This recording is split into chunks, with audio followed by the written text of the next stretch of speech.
Tourist visa চালু হওয়ার মানে খবর পাওয়ার পরে কি মার্কুইজ স্ট্রিটে টাকার মান কমে যাচ্ছে?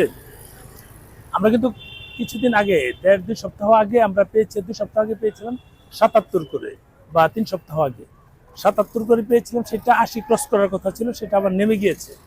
যদিও এখানে সেটা 75-76 পর্যন্ত উঠেছিল, সেটা এখন 73 আছে। আমরা অনলাইনে 75 প্লাস পাচ্ছি যে ব্যাংক টু ব্যাংক ট্রান্সফার করলে।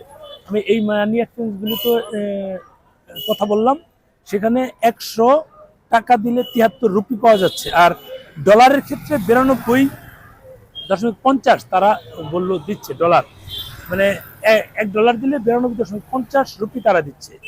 এখন এই এই মুহূর্তে বাংলাদেশ থেকে যারা কলকাতায় আসছেন তারা টাকাগুলো কোথায় বাঙালি সুবিধা হবে? আমি এই ক্ষেত্রে বলি, বর্ডারে যখন আসবেন তখন ওই পাশে কিছু টাকা দিয়ে এই পাশে নেয়, এটাও করতে পারে, যাদের পরিচিত আছে। আন্তাজি কেউ অচেনা কাউকে দেন না, আপনারা এই পাশে এসে নিতে পারেন। সেটা 74 করে পাবেন, অনেক সময় বেশি পাওয়া যায়। আর ডলার ভাঙানোর ক্ষেত্রে বর্ডারে কখনো ডলার ভাঙাবেন না, ডলারটা এখানে রেট ভালো পাওয়া যায়। এখানে 95 পর্যন্ত পায় উঠে গিয়েছিল ডলার রেট। ডলারের দরকার নেই, আপনারা ডলারটা বর্ডারে না ভাঙিয়ে এখানে ভাঙান। আর যদি রুপি ভাঙাইতে চান টাকা থেকে রুপি, সেটা তাহলে আপনারা বর্ডারে ভাঙায় নিয়ে এখানে গেদে দিয়ে আসেন। সেখানে যদি কারোর প্রয়োজন হয় আমাকে নক দিয়ে ভালো রেট দিতে পারবো। যদি গেদে দিয়ে আসেন, বেনাপোল দিয়ে এখনো কারোর সাথে কথা হয়নি, এবার হয়তো কথা হতে পারে, সম্ভাবনা আছে। গেদিতে হলে আমার কাছে সাপোর্ট নিতে পারেন, আমার পরিচিত যারা আছে ভালো রেট দিবে। আর যদি এদিক দিয়ে আসেন, আমার এখন পরিচিত হয়নি, সেটা জানি না, তবে সাবধানে নেবেন। এখানে ডলার ভাঙানো ভালো, আর বর্ডারগুলোতে টাকা ভাঙানো ভালো, টাকার থেকে রুপি ভাঙানো ভালো।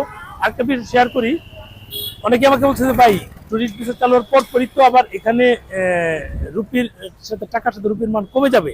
সে কমে গেলে তো আমাদের জন্য প্রবলেম। কমে গেলে প্রবলেম বলতে এখানে টাকা নিতে চান। আমি 3-4টা দোকানে জিজ্ঞেস করলাম, টাকা এখনই মানে ক্যাশ টাকাটা তারা নিতে চাচ্ছে না। যদি এরকম পরবর্তীতে বাড়তে থাকে তাহলে 68-69 নেমে যাবে।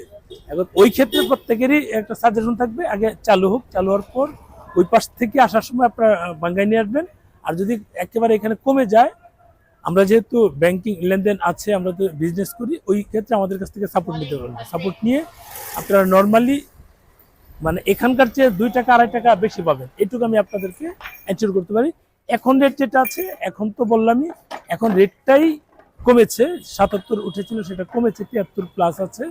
কেউ কেউ একটু বেশি দিতে পারে। ডলার এখন 92 প্লাস আছে, সেটা যদি অনেক জায়গায় হয়তো 93 হতে পারে। এই হচ্ছে আপডেট, সরাসরি আপডেট এটাই। যদি কেউ মনে করেন যে এই মুহূর্তে আসবেন, এখন আসবেন, তাহলে বর্ডার থেকে টাকাটা ভাঙ্গায় নিয়ে আসবেন, ডলারে সেখানে ভাঙ্গাবেন।